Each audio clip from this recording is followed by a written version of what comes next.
Okay, all you parents, we've got another great topic for you today about how to help your child express their feelings. That's going to be useful.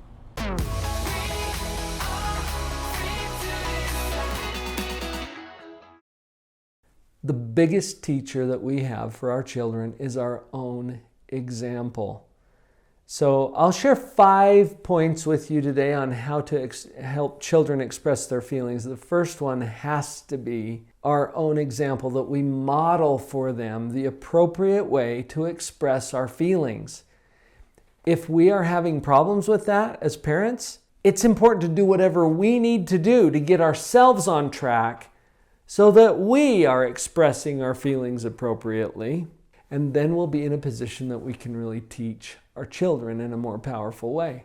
Now, without spending more time on that particular topic today, let's go on to number 2. Tip number 2 for helping our children to be more appropriately expressive of their feelings is to teach them some vocabulary around feelings.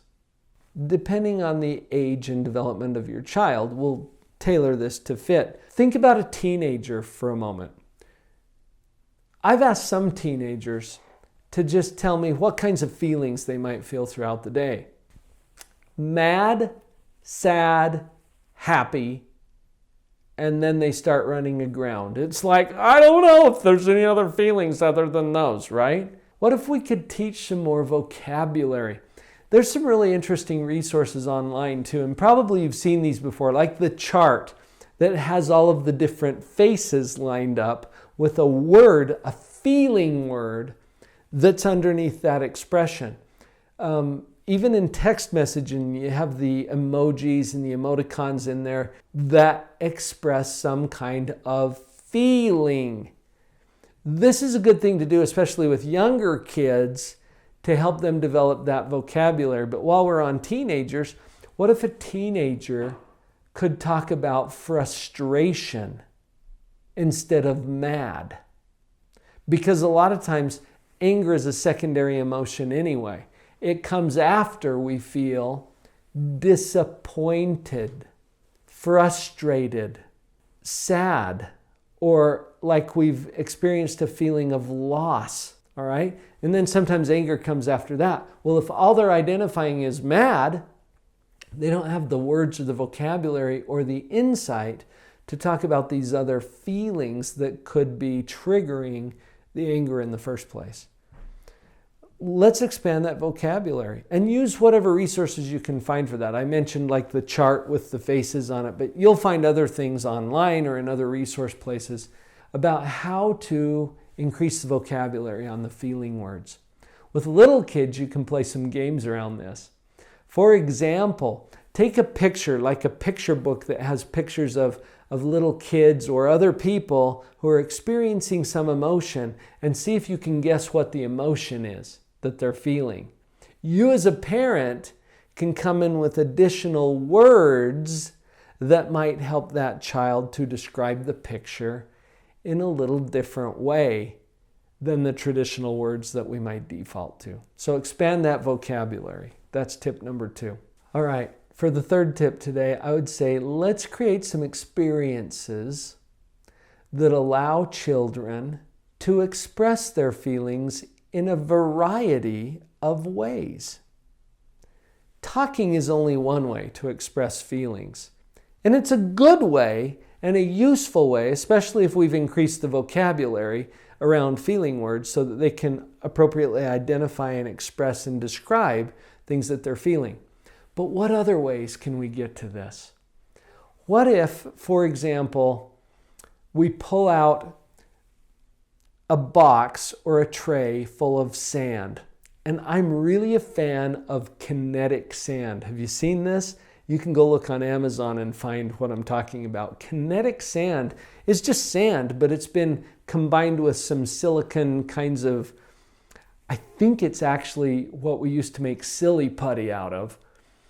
It's all mixed together with the sand so that it actually sticks and it feels like you're playing with wet sand, but it's completely dry and it doesn't get all over everything. It's just amazing stuff. I've pulled this out with my adult kids And they just start playing with that sand and they become more expressive, either through what they're modeling or in the words that they're using to describe an experience that they had, for example. So having something kinesthetic that you can do with your hands, and it might be the sand like I talked about as we play with kinetic sand.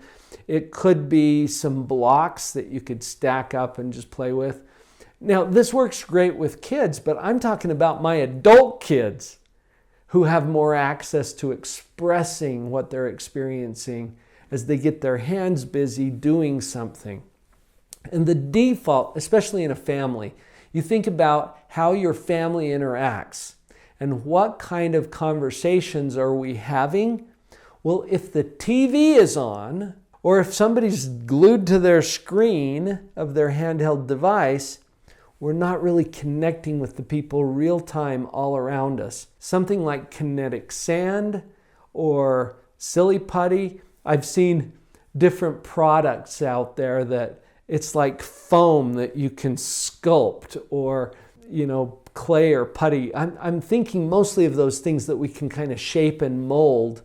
That gets our hands doing something and frees us up to interact in a different way, which helps us to express the feelings that we're having inside.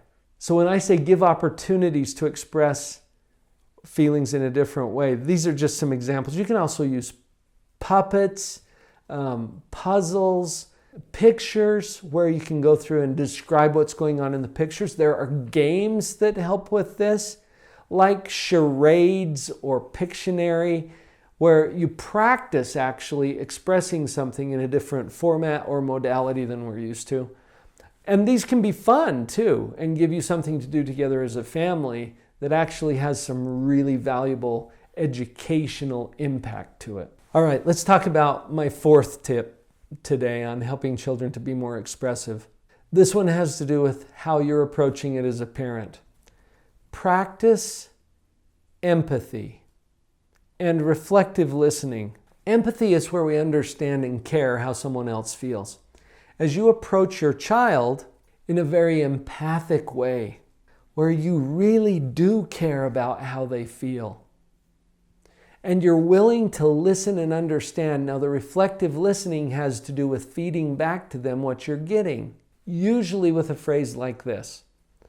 So it sounds like you're feeling frustrated about what happened at school today. Now, you didn't add anything to the conversation. You simply listened to what they had to say, and then you reflected it to them in an empathic way so that you show that you understand and care about how they feel. The neat thing about this step is that it gives our kids permission to feel whatever they're going to feel. And you know what, Mom, Dad? They're going to feel it anyway, whether they have your permission or not. The thing about expressing permission to them to feel whatever they're going to feel is that you get to stay in the loop. They're going to feel it anyway. If you haven't given them express permission to feel what they're feeling, then you get shut out of the loop and they're going to go feel it anyway and probably connect with their friends instead of you. There's nothing wrong with connecting with friends. Kids are going to do this, but you want to be in the loop. So your empathy and reflective listening gives them permission to experience the full range of feelings that they are likely to have as children or adolescents or teens, and you get to stay in the loop. That's the strategic part of this. I've got one more, and I've already alluded to it, but tip number 5 today is listen. Listen. One of the most powerful things you can do as a parent.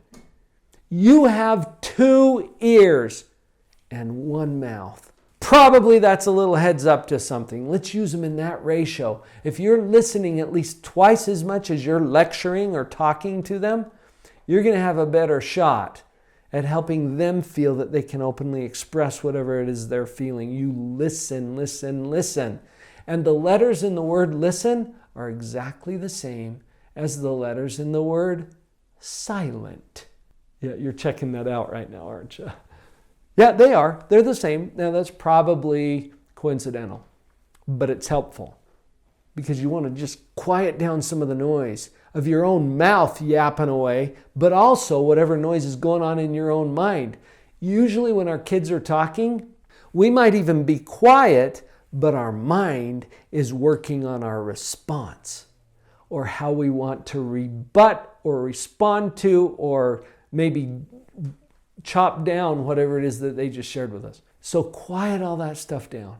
You be silent in your mouth and in your purpose so that they have full permission to speak and to express whatever that emotion is. You don't have to be afraid of that as a parent.